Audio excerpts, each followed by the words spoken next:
Hello everybody, I am Jedi Jack Penguin and welcome back to another LEGO Star Wars review. So today we're going to be looking at a set from The Last Jedi, that being set number 75187, BB-8.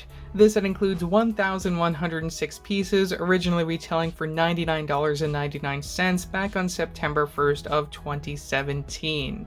Now, I ended up getting this at my local Toys R Us during the Force Friday midnight event celebrating the toys for The Last Jedi. Little did anyone know that after buying all of this merchandise, the movie wouldn't be as good as people wanted it to be, but anyways, here we are looking at BB-8. For the background, you get the Millennium Falcon, character at the bottom, regular information, and your logo with the 2017 Last Jedi box art, which you'd see continue into 2018. Spinning around to the back of the box, you'll see some of the features for this droid, as well as the little display plaque in which you can place him upon. As I got this back in the day, I can't show the newly unboxed contents, but here we go. 6 numbered bags were initially included in this set, and 1 sticker sheet for the display plaque. Looking at the instructions, mimics the front of the box design. Love when they did that back in the day. Win robot. Piece count for 2 pages. Quick advertisement for the LEGO Star Wars website there, featuring some of the sets from this current wave that was released. And also just a few more. There we go. There's everything from this Force Friday event. I only got BB-8 and the ship for Kylo Ren there. Rest of these I skipped out on. Would have been able to get this smaller one at Walmart, though unfortunately it was street dated. And then we have our minifigure checklist. Lots of really cool characters in which we haven't seen in many other sets that I would have liked to have had, though unfortunately never got. For our one and only minifigure, we got BB-8, which includes this specialized body and head mold that were introduced back in 2015 for The Force Awakens. You get printing all around the body and all around the headpiece. Works to great effect. Anti-stud from the bottom so you can stand him on studs. Stud from the very top. And again, this is just 2 pieces in which you can plop right on top of each other.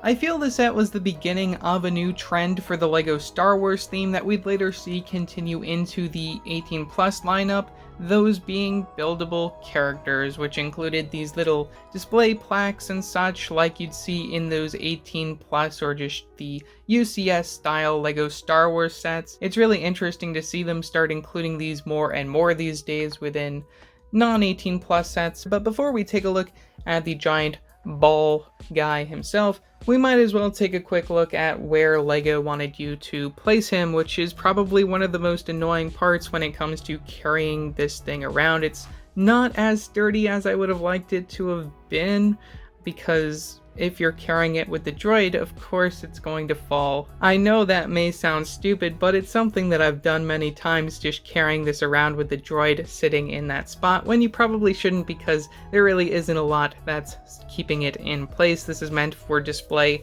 on a shelf. You place this down first, and then you place your giant droid. But needless to say, jumper plate for your minifigure there, and you get this display plaque, which is stickered with all of the information for BB-8 listed there, and you get the clip piece connection in order to connect that and give it the angling. Now, BB-8 may be one of the most annoying sets that I've ever built in my life.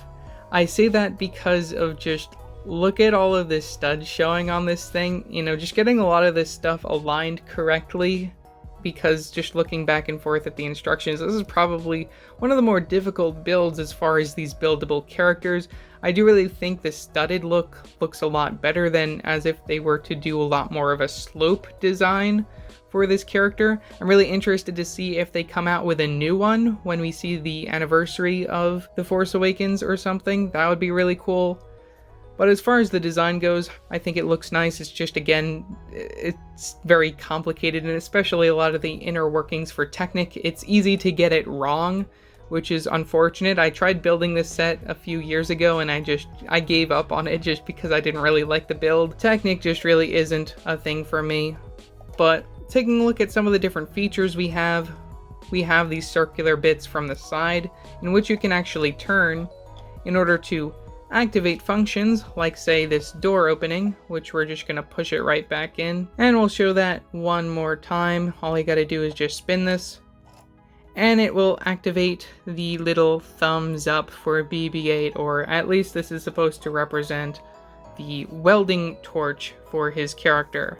One thing I do have to point out is the very top of the torch, this little spearhead piece, is a brand new recolor that still is exclusive to this set. Really cool.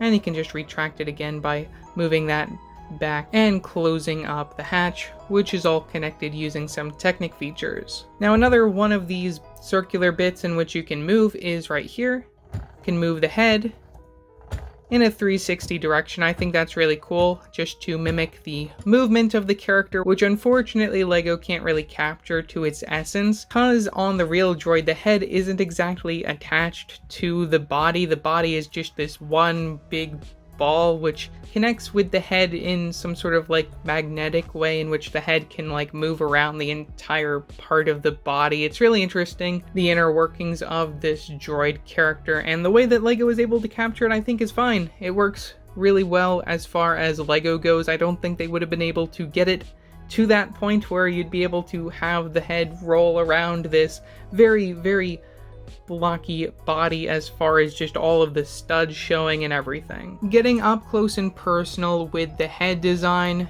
you get the giant eye from the center and just all the different little buttons and such. There isn't anything really too much to this, and again you get that motion when you turn one of those side compartments there, so you can actually turn it around in that 360 direction, and you can also see the antennae from the top. So overall, for $100, I feel this was a really nice set. Again, just some of the building techniques in here are a little confusing at times, more so the Technic bits in the inner workings. And also it's just a little annoying, this build, as far as the side panels. A lot of the white colors looking the same when you're placing them on top of each other, and just getting confused with the rotation in which you're supposed to place some of these things, as they all kind of look the same, all of these side portions of the character. As far as the functions go, welding torch, amazing for the thumbs up scene. Movement in the head works very well, and also just getting this little area in which you can display the character. I do really like how you can actually pose him any way that you want. If you want to have him at a slight angle or something, again, you're going to want to mess around with the head there. Really only so much you can do as far as moving that around goes. But yeah, that's pretty much all that I have to say for this video. Leave your thoughts down in the comment section below, what your thoughts are on this set. Also, don't forget to like and subscribe and hit that bell icon so every time I upload a new video. So yeah, that's it for now, and I will see you next time. Bye!